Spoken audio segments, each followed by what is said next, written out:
What's good, people? It's Arya here. I'm here with King Hippo.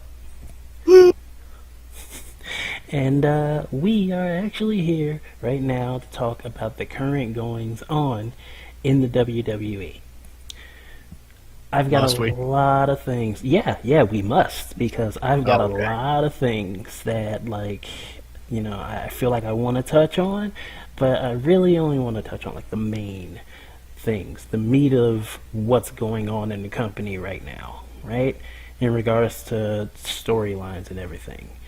It's weird because I feel like with the pandemic impacting so many things as it has, WWE is in a really unique spot because it's making them have to kind of step things up a little more than usual. They're in a position where they have to work around what they have, right? And if they have never been good at anything at all, they've always been really good at production. I don't care what you sit in front of them, they can find a way to make it look and sound epic, right? And the Thunderdome and everything else that they set up as time went on, even before that, when they had the cage, which they still do around NXT, they had the sugar glass and whatnot. Well, I don't think it was sugar glass. I think it's plexiglass. I'm not sure. I think it is. I think it's plexi. Yeah. Yeah. Around the barricades and everything. It just created a better atmosphere than you would expect as a whole, considering the limitations, right? And it's one of those things where it's you got to give them props for that. But just as important as that, I feel like storylines and stuff are another thing that's actually benefiting in some ways. They're taking their time with certain things where they wouldn't normally. Sometimes it backfires, other times it doesn't. But if there's one that I feel like it's being completely knocked out of the park, at least at the moment, it's Roman Reigns. That entire storyline about him being the head of the table and, leading Jey Uso and eventually Jimmy, apparently, into being bigger stars than they were. And Paul Heyman being involved, you immediately see Paul Heyman and you would think, well, Paul Heyman's been in his ear. But the relationship that they have is interesting because it's made very clear that Heyman's a lackey, and it's very different from the way things were with him and Brock Lesnar. And it's been interesting to see where that story has been going, and I'm very curious to see where it will end and how it will end. Yeah, so I would say far and away that the Roman Reigns storyline they have going right now is probably the best thing they have.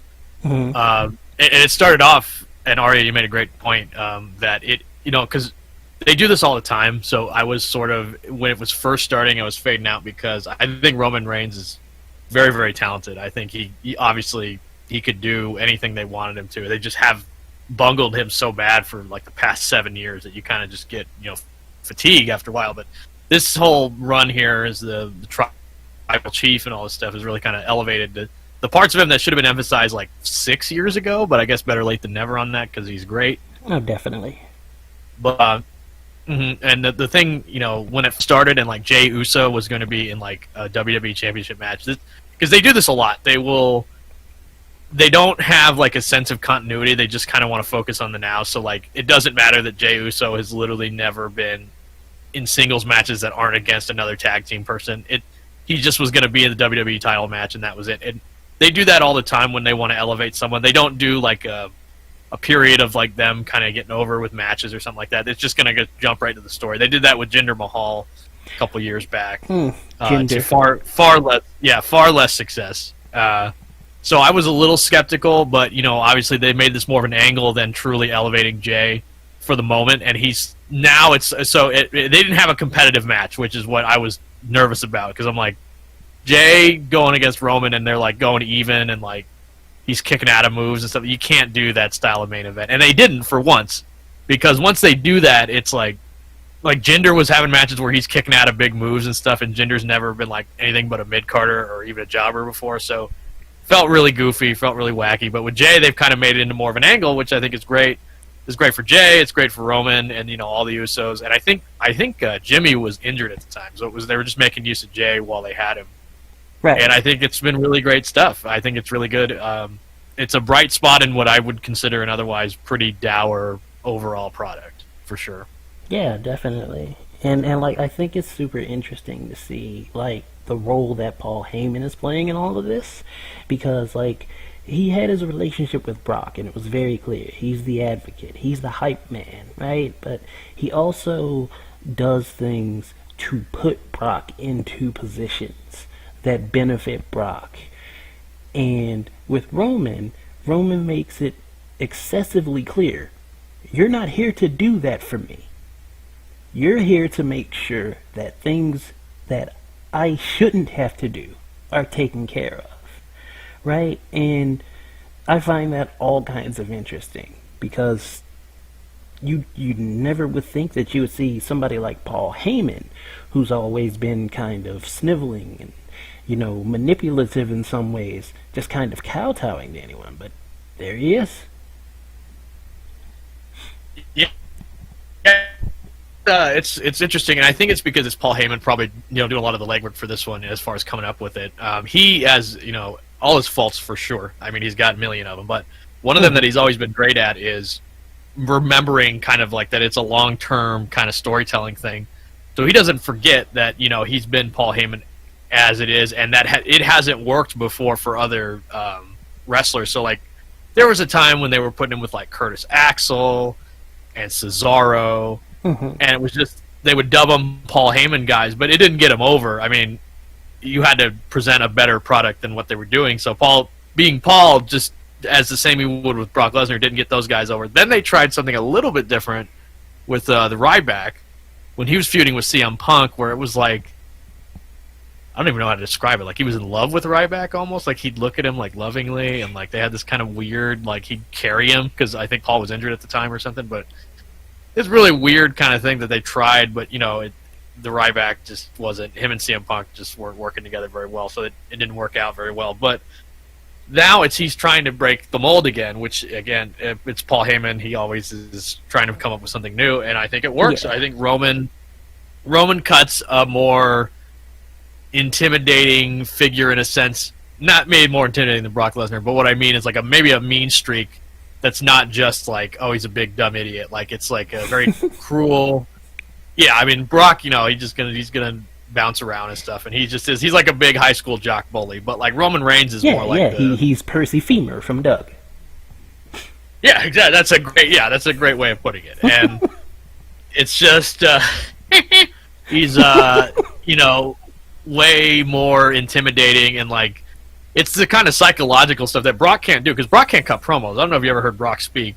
He's great at he's doing that Donkey Kong yell or whatever he's doing like at WrestleMania. But like when he speaks and he can't emphasize the right syllables, like he'll be like, "Let's do this." He's not intimidating when he speaks, and he's all marbly mouthed and stuff. But he just looked great standing there, so that's great. But Roman's the total package. I mean, he can do whatever. He can talk. He's definitely got a swagger to himself. Finally, they've started to get away because the biggest thing about Roman is that he came across as such a hanger-on. He's wearing the Shield gear. He's still got that burner like that music. Yeah, it's just brutal. And I think them trying to get rid of that. He's got a great, he looks great. He's got a great tattoo. It's amazing looking. Yeah, and why hide that? Show off how big he is and stuff. And my hope is that eventually they worm him out of all that gear and just make him something into more, not more traditional, but certainly something better than, like Shield gear but without a shirt, and maybe get away from that music eventually. But he's doing a great job of kind of differentiating himself, and Paul's probably a big part of that behind the scenes. I can't imagine anyone, because Paul got removed from, I think it was Raw, where he Yeah. was writing in the background, and now my guess is he's just exclusively doing this Roman stuff. I mean, you could tell the overall product on Raw, especially, has suffered without him. But yeah, Roman, great stuff, great Yeah, stuff. for sure. And it's like it's interesting to see how that's going to go. I'm really, really curious to see where that goes. Like another thing, since we're on the subject of SmackDown stuff, right? Um, I'm of two minds about how they're currently handling Sasha Banks and Carmella, right? Oh man, That it's weird because yeah, Sasha's been portrayed like for the longest time now as like, she just shouldn't be trusted. She's a snake and all this, and now she's firmly in the role of a face. And Carmella's been getting constant sneak attacks and everything, and people are supposed to get behind Sasha, but like, they will conveniently push continuity to the side and try to push the narrative that they think they, you know, need for whatever reason. And it gets really weird to try to keep up with what exactly they want to do and why, right? And then the other part yeah. of it is Carmella, because she comes back. She's supposed to have this, untouchable character, is what she says. I But guess. Yeah, I yeah, don't know. but she is by and large still just Carmella. Like, you could have had her come back and not change anything and slotted her right into this role and nothing would have changed. Nope. So, Um, I think that's the story of both Sasha Banks and Carmella's main roster career, because like I've followed Sasha and Carmella since they were in NXT, mhm. and Carmella, as if anyone remembers, was a hairdresser from Staten Island that Enzo and Cass knew and got fired because they needed like foam that would remove body hair. They needed it for a match against Frenchman. I don't remember his name. He was such a geek a long time ago, but basically Enzo beat him in a hair match, and they threw foam over the French guy's lackey, and he lost all his hair. But they stole that foam from Carmella's salon, and she got fired, so they got her a job as a wrestler. And so she's been kind of like comedy, especially in NXT. She was more like a mouthpiece type. She didn't wrestle a whole lot. And then they brought her up to the main roster. She's still doing kind of the comedy, but then they did this very odd thing where it was like she won the Money in the Bank, Mhm. and she had Ellsworth, right? Yes. They put her with James Ellsworth, which I thought was fun, for a little while.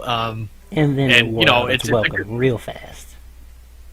it's with everything they do. They managed to Mhm. do that. But for a while, I thought it was fine. But then, they do this thing where that's someone they want to get them over, and so they will put over their biggest to them and try to get them over. So they put her over Asuka like 2 or 3 times in pay-per-view. Ridiculous. I Yeah. don't think anybody wanted to see it.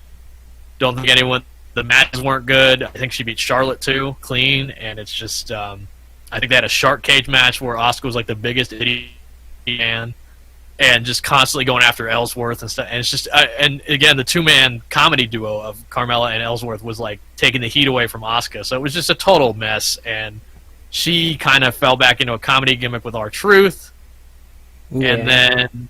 I think she was just off TV. I don't know if she was injured or something, but now she's back as like a kind of a new gimmick. I don't really understand it, but now they're trying to push her as an equal to Sasha Banks again, which is again it just doesn't random. It's just Carmella used to be a champion, so that makes sense. That she's been doing that when she's been doing comedy for like a year straight. Mhm. Sasha Banks is the thing. Banks back and beat Bailey and over with. I guess that was quick. Right. Yep, it's really odd. I don't know. Now, I've always heard that the problem with a lot of the women's stuff is that is given to like the first-time writers, the new writers, and then they get promoted or they get moved to another project, and it's just left for dead until the next new person comes in. So they don't treat it very well. It's treated like a kind of a feeding ground. So that's where like the lack of consistency, the general low quality of the storylines and stuff like that. That usually it's blamed upon the quick turnaround time of anyone who's in charge of it, and the fact that just no one's actually keeping track of like the continuity, or if that someone's got to get wins and losses. Like they have a show every week, but somehow they don't have time to do general like buildup of somebody, you know, with a feud or something like that. They have to rush, to get it all done. Right. And right. yeah, I mean, that's the story of Sasha Banks' career too in the main really roster. is. She just comes in, has a feud. She wins a title. She loses it before the pay-per-view. She can't defend it. That's kind of the story of her life. She'll have good TV matches, and then the pay-per-views they'll do like a weird angle. Like I remember, they had this big build-up to a Hell in a Cell with Charlotte. It was going to be the first ever women's Hell in a Cell, and it was going to be the main event. And they spent it all on like an angle where Charlotte ambushed her before the cage fell, and they did this like stretcher gimmick, and then they botched the finish, and it was just just brutal. Like Sasha can never catch a break, and I think she's so talented, and I feel so bad every time. It's like she should be like the main push star of your division, and every time they make her look like such a fool, it just sucks. It's no good. It does suck. Like she's really good. She is super talented, just like you said, and it's like her being one of the ones at the top is like definitely something that should be a thing. Absolutely. Someone else that I feel like should be elevated higher than she is Asuka, right? Asuka's, I mean, come on. Yeah, like Asuka's ridiculously good, and that's not even taking the streak in and of itself that she went on to have into account, because we know that the streaks like that she and Goldberg and others have held. We know that that's scripted, that's booked, because they want to do something significant with this person, right? Right. But that being said, there's a reason they give these people that much backing, because they see something big in them. And with Asuka, like, as long as she was in NXT, and even for a short time after she jumped up to the main roster, she was treated like, this is the person you don't want to be in the ring with. She's a bit eccentric, but when the bell rings, she is the one you don't want to be facing down. Period. Yeah. She won, I believe she was a sole survivor of the Survivor Series when she debuted, and she won the Royal Rumble. It pushed her hard. Yeah. And to see her, like, going through, all these hoops that she's going through now is weird. And now she's in this whole thing with Lana, who... let's talk about that for a moment, because that's another can of worms altogether. They have this thing going on where they're trying to push Lana as a baby face, right? But they're trying to do it off the back of all of the snake stuff that she did, and then turning around off of that and saying, well, if we put her through tables week after week after week, people start feeling sympathetic for her. I'm like, that's not a narrative. Well, isn't that on WWE's whole issue? Is that they think a person getting beat up is inherently sympathetic, and it's not like there's anything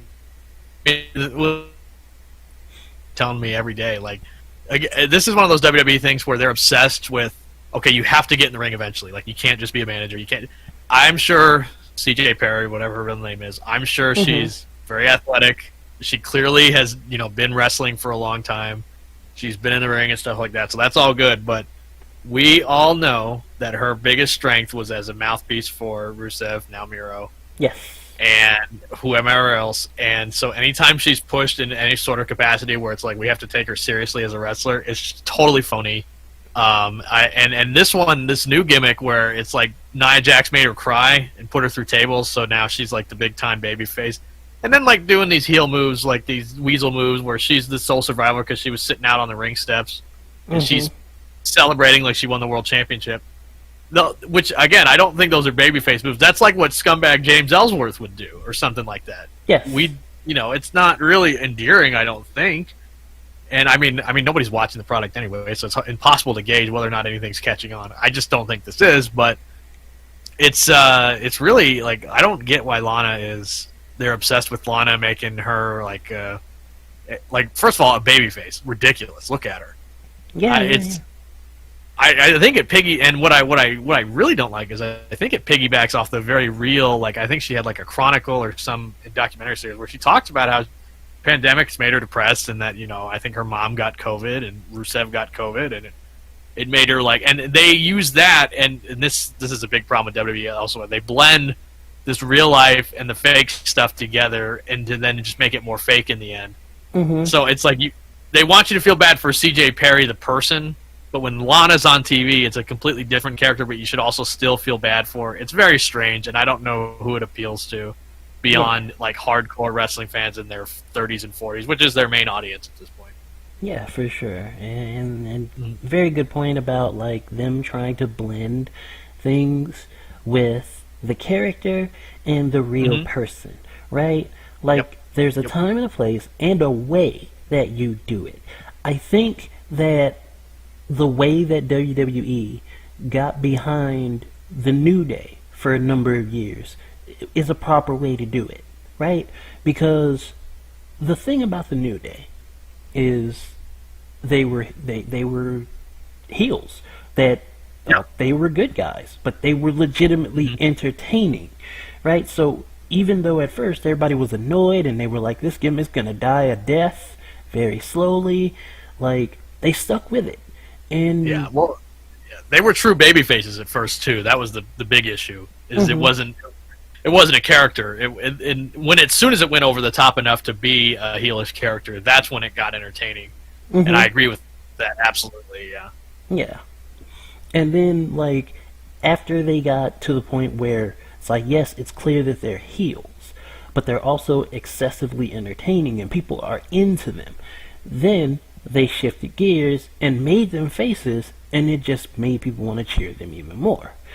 And from there, everything that they were doing besides started to bleed into everything else. People were interested in Xavier Woods and his gaming channel, all his gaming-based endeavors, because that's an entirely that's an entirely different demographic with a lot of overlap, right? And it just pulls more eyes towards the product than in the end. And one thing. Go ahead. I was gonna say I think the New Day logical thing that you all need to do is where you need to get over. And so they did. They won a lot of matches. They barely ever lost. Yes. Good. And they were entertaining on top of that, mostly because they were just using their real personas, to just emphasize. Like Big E, instead of being the big strong muscle, he was super weird and rubbing his nipples. And they had Xavier would always bring in like the gamer reference, like they come out dressed like Vegeta or something. Yeah. And Kofi just went above and beyond with like wacky hair, huge gimmicks, like, and that all works. It's all much more natural than like. Kofi doing like quote controlled frenzy or whatever the hell thing was his catchphrase for like 2 years in like the mid 2010s. They really tried to get that over too. They tried so hard. They really did.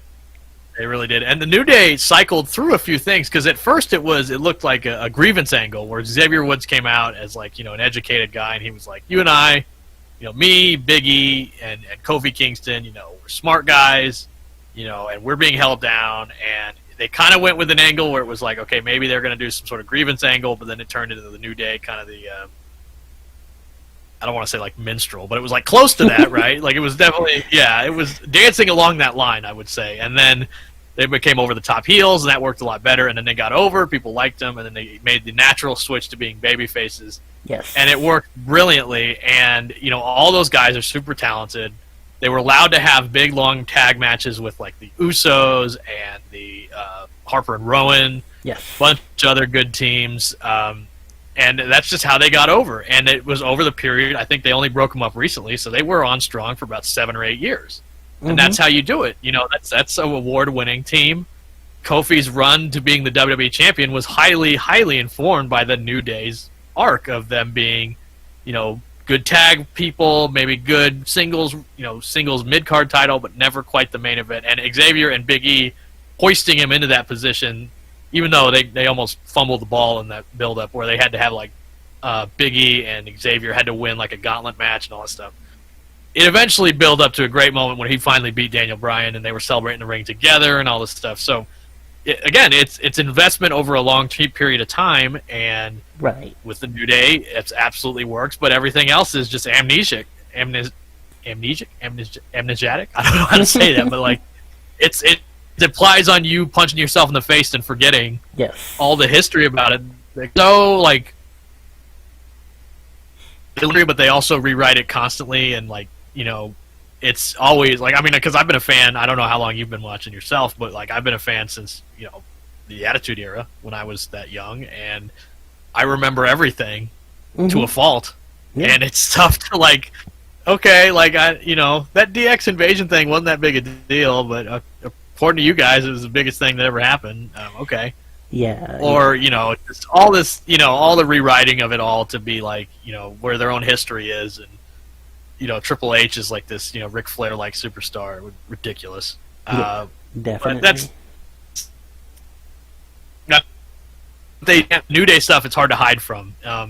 Kofi being like a 10-year vet with just kind of always been mid-card titles. He's held so many you probably don't even know like all of them. Mm-hmm.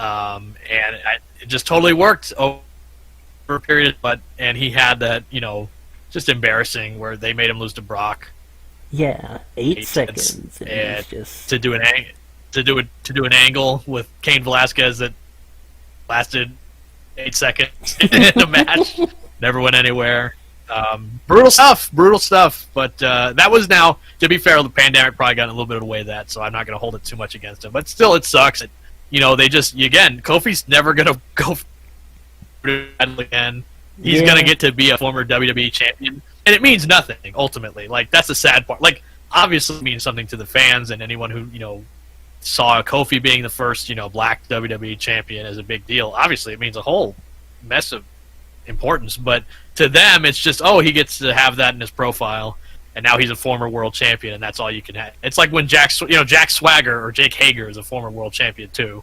Right. Did it mean a whole lot? Yeah, not really. Right, exactly. But at least in the case of Kofi, like, yeah, he's the first, like, African-born, like, WWE champion, right? So that's one big thing. No one can take from him. On top of that, even though there was the whole, like, 8-second loss to Brock and all that, and they're not going to let him go near that title again and stuff, like, he got to hold it for, like, 6 months, right? Which... Yeah, WrestleMania to, like, November. Yeah, it was a long time. Yeah, so, like, that is way longer than other people got to that they were actually invested in. And again, it's one of those things where it says a lot. It just kind of longer than any Roman Reigns title win by far. Yeah. It says a lot about like how much they were actually willing to give it a chance to breathe, right? Mm-hmm. Because they even had him go against Orton, who is someone where it's like, if he would have taken the title from Kofi, I don't think anyone would have complained too much, right? Like, I might have. Well, I said too much. I didn't. Yeah. I didn't have to in the end, but I think and I also, sadly, the sad part is I think Kofi was the SmackDown champion, so he probably got to scoot away with a little bit of a longer title reign than he might have been if he'd been the Universal Champion. True. Was on Raw at the time. So I definitely am thankful for that.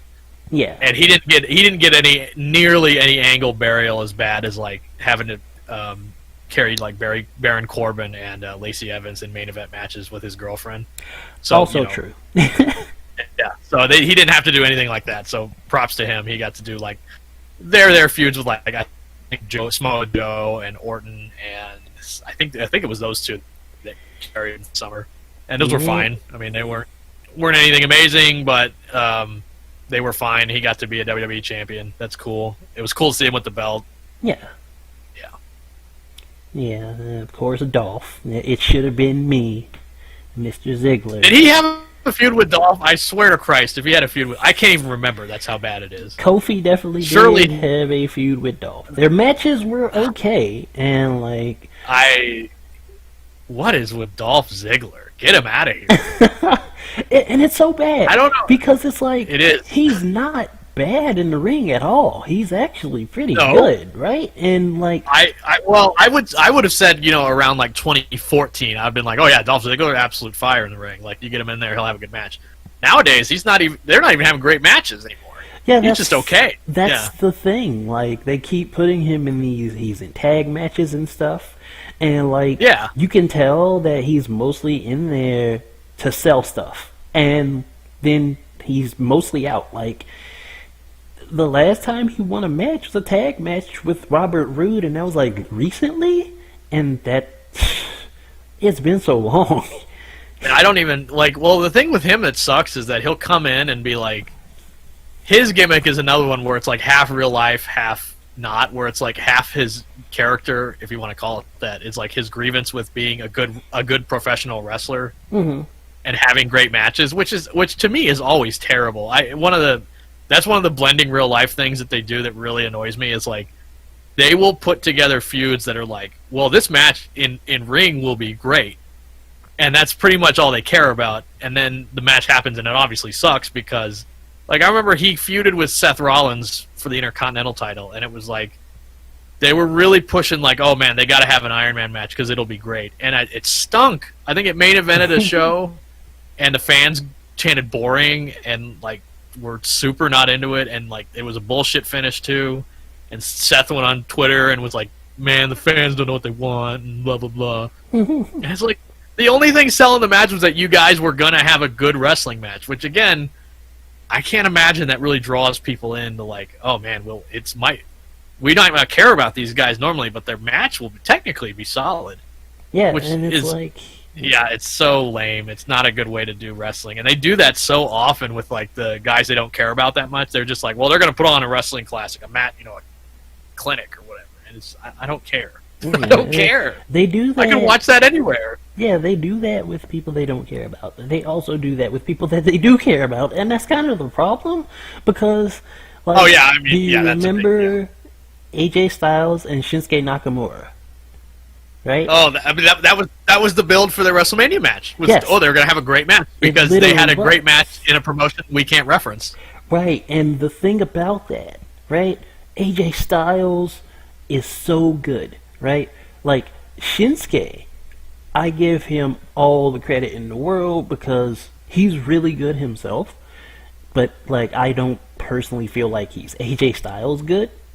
AJ Styles is like a shield rod from Castlevania, right? You just want to put him together with like a myriad of people just to see how their match would turn out.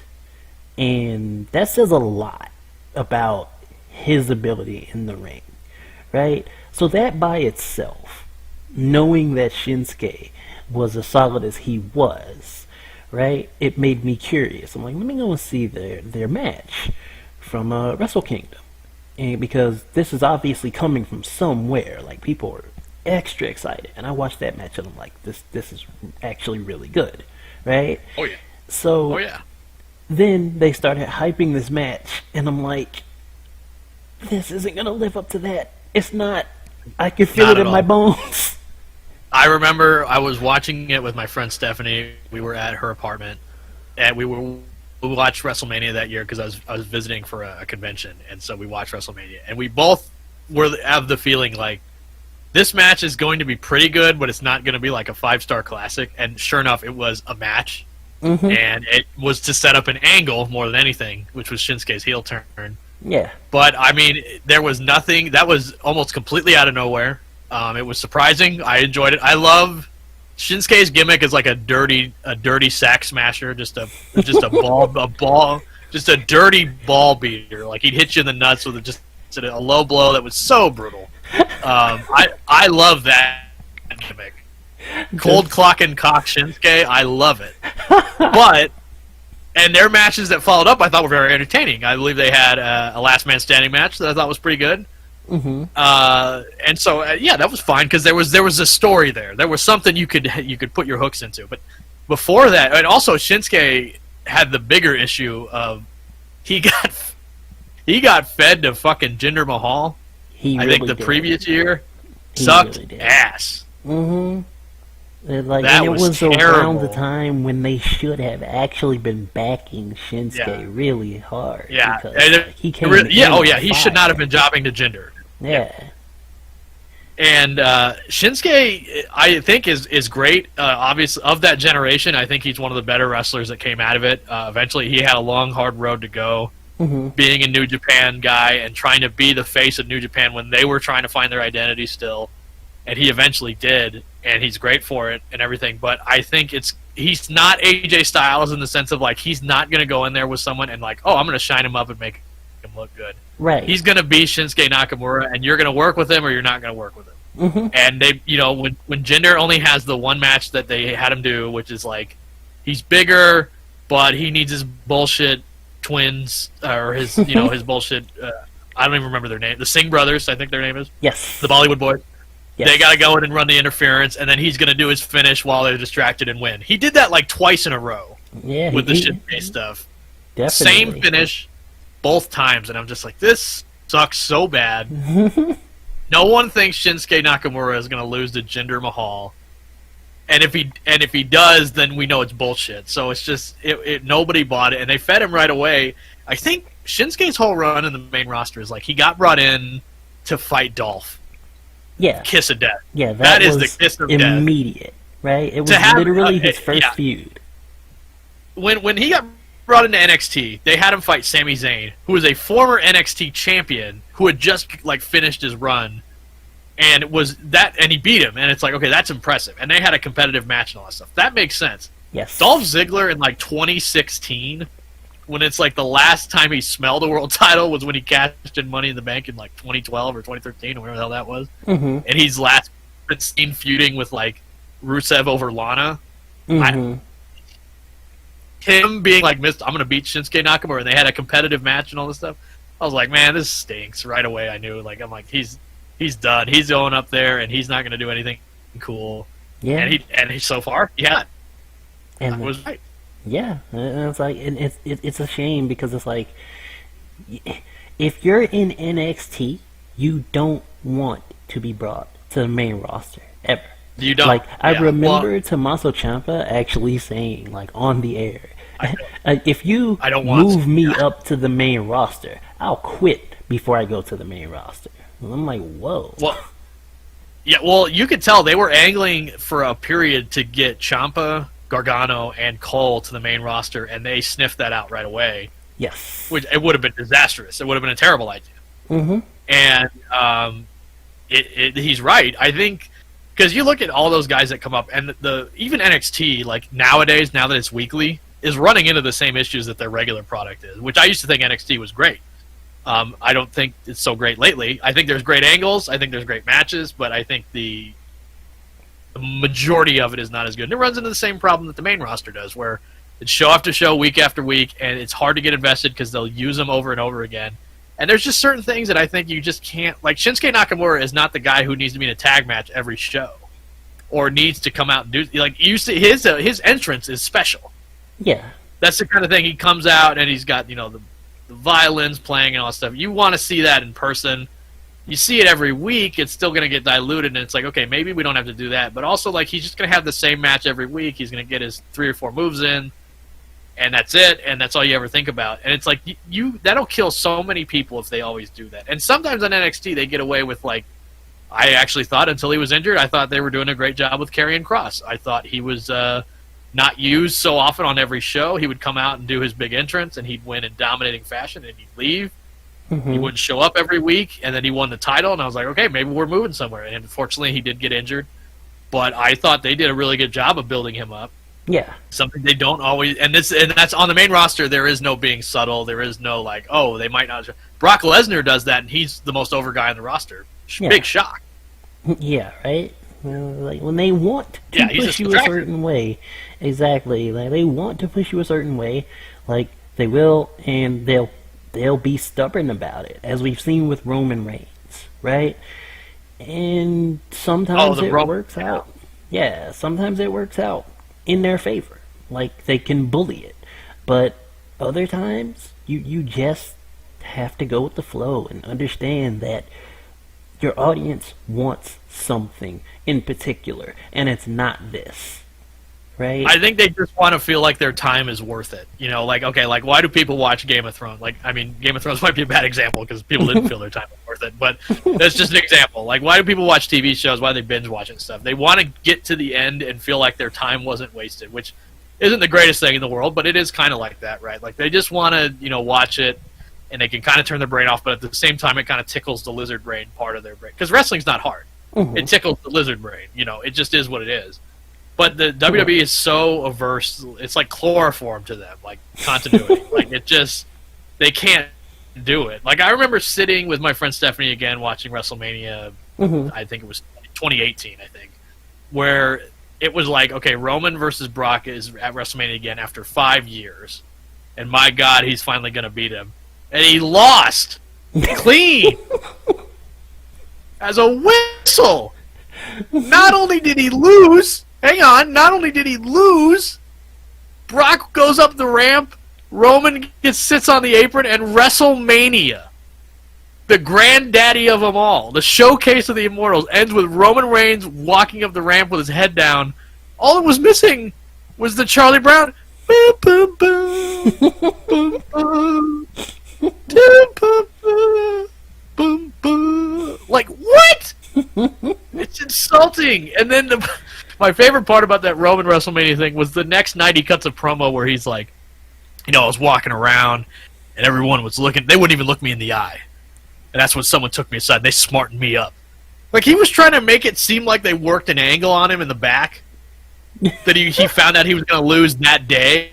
Like, are you serious? Like, that's the angle is that Roman is so stupid he didn't realize wrestling was fake until yesterday. I couldn't believe my ears. He got smartened up to the wrestling business, and that's his grievance with Brock. Man, Brock, you know, he's a pussy, blah, blah, blah. Oh, by the way, he also makes more money than I do because he got a better deal on my contract, and I hate that. I wish I had a good contract. Like, that was the basis of his storyline. It was so bad. I couldn't believe Yeah. I remember that. Couldn't believe how bad they botched that whole thing. It's so simple. All he has to do is beat Brock Lesnar with a spear. That's all he's got to do, and it justifies, okay, this 5-year journey, blah, blah, blah. Everything would be fine if he just beat Brock clean, and they couldn't even do that. Like, I remember when he finally beat Brock, it was like when he beat him at SummerSlam, and Braun Strowman did a run-in with the Money in the Bank.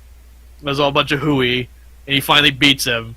And unfortunately, you know, that's when he got, you know, his cancer flare. Yeah. And I feel bad about that. But it's like they finally do it with Seth, but they're so bad that even beating Brock Lesnar, they can throw him in the toilet just as quick. Brutal. They had Seth beat him twice. Yeah. They fucked it up both times. First it was Becky. Remember he had that shirt that said he was the man's man? Yes. Which, by the way, that is not going to get you. I'm not saying that it's not cool that they were like the tag team, like they were a tag team and they were they were partners and stuff like that. Yeah. I think that's cool. But you're the world's heavyweight champion. Just don't wear a shirt that says the man's man. Yeah. You come off as secondary to Becky, which I don't think you won't. Even though she is a bigger star than you, definitely, for sure. Yeah, about to say, I think that was part of the intention. Yeah. Yeah, exactly. And then of course the second thing with the ultimate derailer, he's the eater of worlds, he's the eater of pushes, Bray Wyatt. Yeah. They put Seth in with him, destroyed him. Like, man, they killed Seth so fast to get the Fiend over. Oh man, that was so funny. I mean, he lost to that shitty Saudi Arabia show too. Yeah. Brutal. That Fiend, man. Oof. That's a whole nother tangent. Is anytime Bray Wyatt gets on the screen, you're like, how is he gonna just completely flip the logic of this whole show upside down and not make any sense? Yeah. See, I think the Fiend. Yeah, I think that is like the last talking point that I wanted to touch on, because like there's so much that I want to love about the Fiend, right? Presentation's cool to me. I like what they're currently doing with Alexa Bliss, right? But I think that's all right, yeah. There's so many things where you can tell, like, Bray isn't being allowed to like control the narrative the way that he wants to. You can tell that like WWE just has to stick their fingers into this whole thing. They have to put their branding on it, some way, some form, right? And it in turn is making a lot of things that the Fiend would normally do come off as, well, they kind of seem pedestrian. Because, if only because we've seen it before in some shape, form, or fashion, right? It's where to begin with Bray Wyatt? Yeah. Yeah, it's tough because like Bray Wyatt obviously put a lot of work into crafting his own character and stuff like that, and that's the kind of stuff that should be applauded because he's a guy that, on the surface, he's IRS's son. Yes. Let's be real. Like he doesn't impressive. With husky hair, he doesn't stand out all that much. But he kind of turned it into his own thing. He owned how big he was and stuff like that, and that was great. And they brought him up to the main roster, and they were gonna. They put him against Kane, and for some reason they were like, hey, first match you ever have, an Inferno match, a match guaranteed to suck. And it was just downhill from there, because then it was like, he could come up with, he could spin a great yarn about a promo and stuff like that, but the problem was there was no long-term goal with anything, so he's just spinning his wheels, doing kind of the same thing, which led to that, like, the apotheosis of Bray Wyatt, which was like that John Cena feud where they were feuding, and then half the match is like an angle where John Cena's going to turn with the chair, that he doesn't. Yes. Then they had that kid come in where he was going to win the cage match, but he dropped the whole in his hand. Just ridiculous. Like, the kid makes John Cena stop dead. He just murdered those two hillbilly assassins. But now it's like, my God, this child is in the ring, and he just gets turned around, gets a finish, and loses. And that's all Bray Wyatt does. He would interject himself in feuds with people and kind of do a crypt. You could tell he was trying to spin the wheels of like, okay, how do I make this make sense that I'd attack Dean Ambrose or Roman Reigns or whomever he was feuding with. Right. And he would try, but it was like, ultimately it was going nowhere, so he could only do, okay, this has got to not end up leading to anything, so I just got to keep going. I think he feuded with Jericho at some point, which was even weirder. And then they had him win the WWE title just to get it on Randy Orton, I think, actually, of all people. Oh, yeah, they had that weird match with the creepy crawlies. Yes. Yes. That was bizarre. The bug projector in the ring. The bug projector. And then he took a lot of time off. He got swole. And he came up with The Fiend, which looks amazing. And then the whole, of course, the character of Bray Wyatt as the puppet show master, and then The Fiend. Yes. I think it's all great stuff. But it's the same old Bray Wyatt issue where there is no long-term planning, so it's not going anywhere. Yes, yes. And then the other thing is we got to, somehow The Fiend has to care about a title. Yeah. I don't know why. Why does he want the world title? I have no idea. What does he want? Also, just the general feeling of, they can't figure out how he's... Sometimes he's like a serial killer where you're supposed to forget Wyatt, and so, Seth is crying in the ring as he's, doing his weird, showing up in the ring thing, which is... Would you ever see Stone Cold Steve Austin crying in the corner if, The Undertaker showed... it's ridiculous. No. You gotta be kidding me. And then he's got that giant, Amy Rose mallet. What is that? Straight out of Sonic with that giant mallet. And God, he's gonna murder him. He's got the Sledge-O-Matic of Gallagher. He's gonna murder Seth Rollins. Yeah. That Hell in a Cell match with weird gimmicks, right? Yeah, the mallet. The mallet's a weird one. They keep bringing back, and it makes me laugh every time. It is. But for as many weird gimmicks as there are to the character. The red light. Yes, that's another one. That's a big one, right?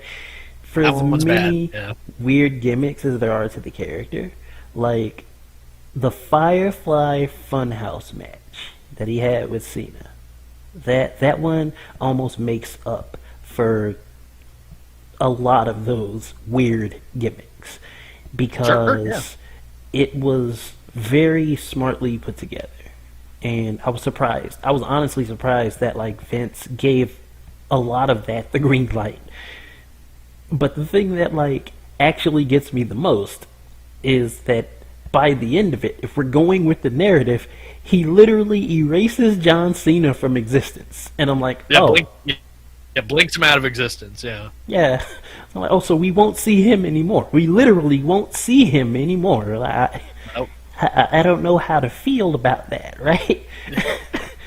Or didn't Seth burn down his his like set or whatever? Like I think they had Seth attack him on his set. Yeah, Burn it yeah. down.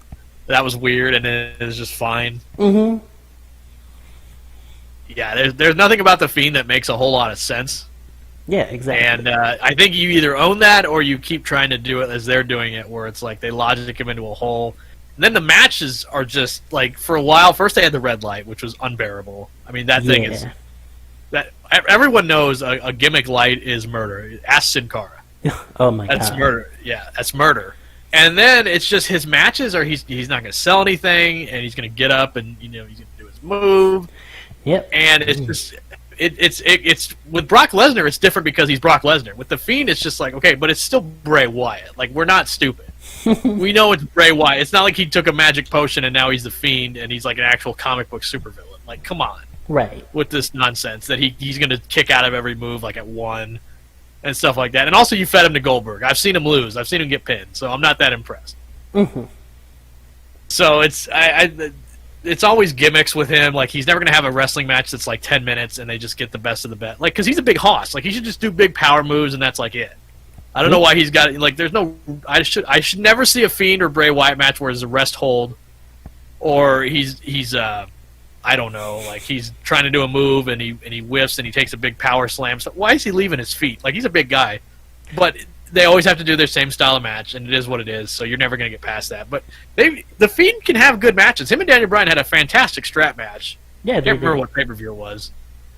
Yeah, but it was great. Did. I mean, it's Daniel Bryan. I mean, again, one of the greatest of his generation. It's tough to have a bad match with him. But still, like, they had a story built in that was brutal, didn't do a whole lot of wrestling. It was just bam, bam, bam, big move, big move, big move.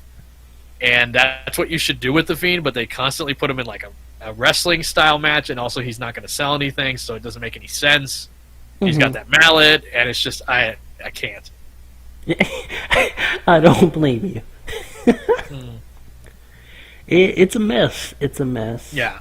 You know. Put Shao Kahn's hammer down and do something else. So many things. Like, WWE has so much potential to do so many things well, but they have to be WWE, and that's a problem in itself.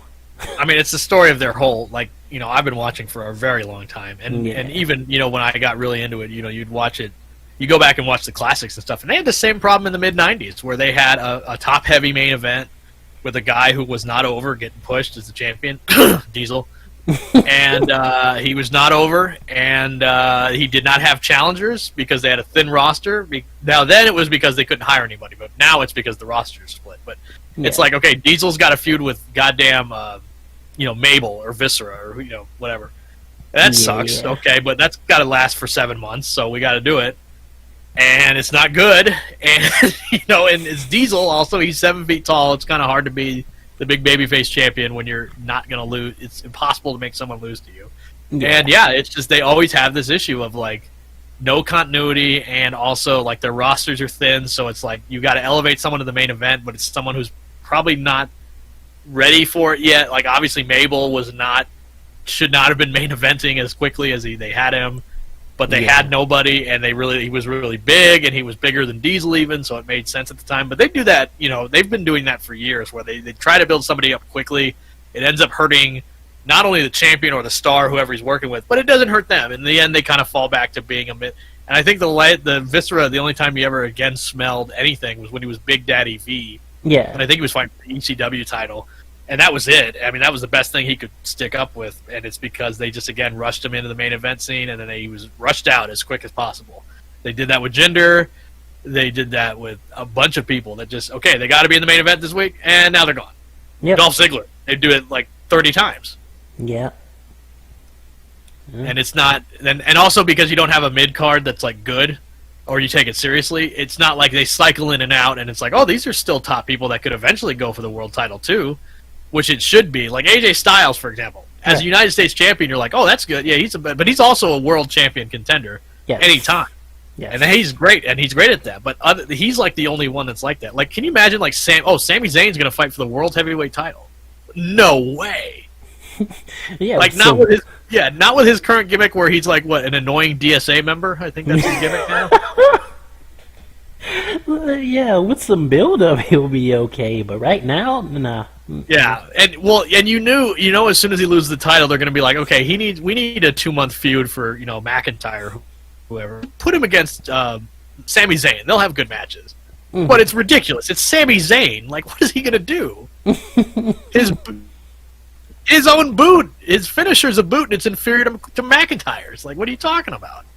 I don't know. There was one Fatal 4-Way match. I'll never forget it. There was a Fatal 4-Way match that involved Sami Zayn and Kevin Owens back when they were feuding. And as soon as the bell rang, Sami Zayn took off straight across the ring. It was just a beeline at Kevin Owens. Yeah, and that's the thing that sucks. It's not that Sami Zayn's not amazing. He's great. I love him. But he's been a comedy act for like 2 years now, and it's like he's not legitimate. He always comes across as scrawny and weird, and he's got that revolutionary cap. He looks like he's Che Guevara, and it's funny, and the annoying DSA member. It's a great gimmick. I love it, but even when he was going up against like Bobby Lashley at the Survivor Series, it's just like, man, here's a comedy character, and here's a guy who's kind of serious, and it just felt weird. Like, yeah. He's doing these little heel antics, trying to get his, and it's just, Bobby Lashley, it's not even like I care about him that much, but even then, he's still like, well, at least he seems legitimate. Like, he's a big guy and stuff like that. Sami Zayn's not a squirrely little guy, and it's sad because he was the greatest babyface ever. Yeah. For a brief amount of time. I would say he was the best babyface on the whole roster, but he got up to the main roster, and it's, the same old story. Yeah. Every time. Every damn time. Every damn time. Yeah, WWE is gonna WWE, and that's. I can't wait for Adam Cole to be like a 3-time Intercontinental Champion. Yep, because we know that's where that's going. I can't wait for Walter to be a 1-time United States Champion, and he gets the red, white, and blue trunks, and he starts wearing an Uncle Sam hat. Because it's all the fucking same. I remember when in 2004 they had a guy named Kenzo Suzuki. Oh my god, I remember him. Yeah. Yeah, and he sucked, but it was kind of funny, right? And they had his gimmick. Okay, he's gonna fight for the U.S. title, and he's wearing the Uncle Sam hat, and his wife, who's like this Japanese geisha, is talking about her milkshake bringing boys to the yard and all stuff. Whatever. Okay, he sucks, but that's funny. Then they legitimately did that with Sheamus, where he won the U.S. title and started wearing like USA gear. Ironically, I guess.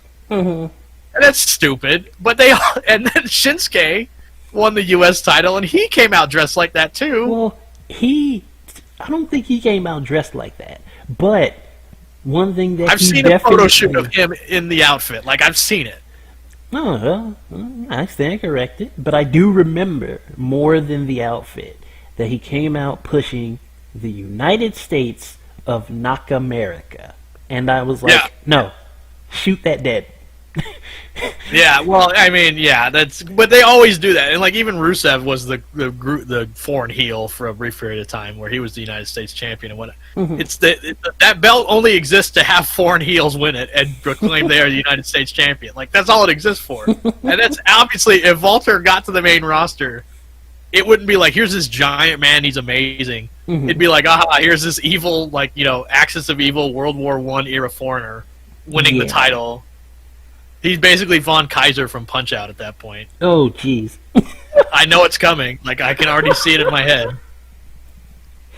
Oh, jeez. Sucks. Not Von Kaiser. Yeah, he'd be Von Kaiser, absolutely. Air General or whatever his name is. No, he's a comedy gimmick. He's coming out in like a Submariner's outfit. Like, I can already see it in my head. I can see his future, and it's bleak if he ever leaves NXT UK. Oh, that's terrible. Although the funniest foreign wrestler related thing I've ever seen is that Ilya Dragunov, who's on NXT UK. He's amazing. He's actually Russian, and if you go to his Wikipedia profile, it says he's the I can't believe it says this. It said he's the first. It says he's the first non-kayfabe Russian to compete in the WWE. Oof. The fact that you have to say that, like, and you think back and you're like, wait, what about Rusev? And you're like, no, wait, he's not actually Russian. Well, what about Vladimir Kozlov? Oh, he's not actually Russian. What about Ivan Putski? And it's like, no, he's super not Russian. What about Ivan Koloff? He's super not Russian. So then you just realize, like, oh, there's Nikolai Volkov, not Russian. As a matter of fact, like, oh yeah, there's never been a non-kayfabe Russian to compete, and the fact that it says that on his profile made me laugh so hard. That is something I did not know. Yep. But I do think that is that's a good point to end things on, though. Some new information. Pretty good stretch, and I think that honestly, like, some really interesting thoughts about a lot of things that I've come across. Some stuff to think about too. Definitely gonna look into some things. Just don't think too hard, because it'll make your mind melt about the product. But give it a good 1 to 2 minutes of thought, and then just lizard brain it out. Just power. Yeah. Through. Definitely. And then watch AEW on Wednesdays after that. Yeah, that's a good, like, palate cleanser right there. That'll sort things out. Yeah, absolutely. For sure. But yeah, that's about all the time we've got for this one. I want to thank King Hippo again for being on board with this. Definitely appreciate it. It was fun. It was definitely fun. No, thanks for having me. Yeah, I enjoy talking about wrestling. I don't get to talk about it that often. And, like, I do hate WWE, but I'm also, like, I mean, there's a million things to hate WWE for outside of their wrestling being bad. Like, they are a horrible, horrible company run by a horrible, horrible man. But I do love how, like, bullshitty and terrible the wrestling is and how fun it is and being bad sometimes. Like, I've had some great moments of being on Skype watching a bad wrestling show and just hooting and hollering.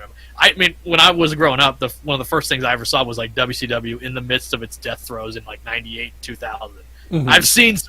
I've seen some shit, okay? And it hasn't gotten there yet. I mean, I've watched Impact at its worst. I've watched WCW at its worst. So I've seen some stuff. Yeah. Not there yet. We're sometimes we're there, sometimes we're not. But it's still fun in the end, and that's all that really matters to me. I mean, wrestling's supposed to be fun, and sometimes it's how laughing at how silly and bad it can be is fun. Sometimes it's frustrating. I'd like to think it's more fun than frustrating. Yeah, I can definitely agree with that. That is part of why this is the topic in the first place. So, I mean, hey, keep going and hope that things don't get bungled too bad along the way. Well, there's still plenty of time left in 2020 to make it worse, so how bad could it get? Magic words. Magic words. We'll see, though. Yeah, we will see, I guess, yeah. Yeah. With that said, anyone who listens, thanks a ton. We're out. Everybody stay safe, stay happy, and stay awesome. Bye.